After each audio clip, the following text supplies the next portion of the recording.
She thought he'd beg because she believed she understood the hierarchy of the world and where he fit inside it. The argument didn't start as a fight. It started as a recalibration attempt. She spoke like someone issuing a performance review, pointing out what she saw as his delays, his lack of momentum, his unrealized potential.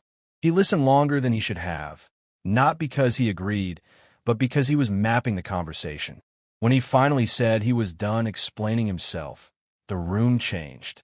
Her words became sharper, more intentional, less about the relationship and more about defining his limits.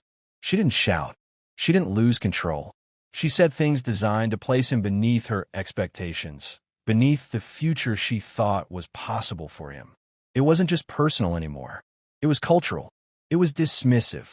It carried the assumption that his options were few, that his leverage was low, that walking away would only hurt him. Her face said what her words didn't need to say. You'll be back because you have to be. He didn't react emotionally, and that unsettled her.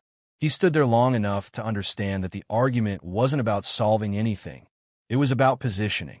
In that moment, he realized that staying would require shrinking himself just to keep the peace.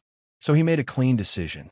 He picked up his jacket, didn't argue his case, didn't ask to be understood, and didn't promise improvement to earn temporary comfort.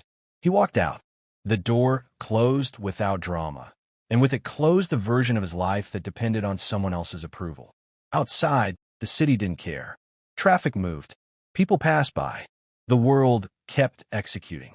He walked forward, not lost, not angry, just clear. What he felt wasn't heartbreak. It was alignment. For the first time, the noise stopped. In the days that followed, he didn't spiral or self-soothe with distractions. He didn't turn the breakup into a story where he was either the villain or the victim. He treated it like a failed partnership and ran an honest assessment. Where had he tolerated disrespect because it was familiar? Where had he delayed growth because comfort was easier than accountability? Where had he outsourced his confidence? He wrote everything down, not to punish himself, but to remove ambiguity. Then he simplified his life. Smaller space, fewer conversations, earlier mornings. He created an environment that didn't validate excuses and didn't reward talk. He invested in skills that converted effort into leverage. Education that mattered. Work that paid. Habits that stacked. When motivation dropped, he didn't negotiate with it. He executed anyway. His days became structured and unromantic. Mornings were for learning and planning. Nights were for work and repetition. Weekends were for physical training, not to impress anyone, but to harden his discipline and regulate his emotions. He stopped explaining his plans to people who hadn't earned visibility into them. He learned to move quietly, to let progress accumulate without announcing itself. Slowly, his posture changed. His voice slowed down. His decisions became cleaner. He wasn't trying to prove her wrong.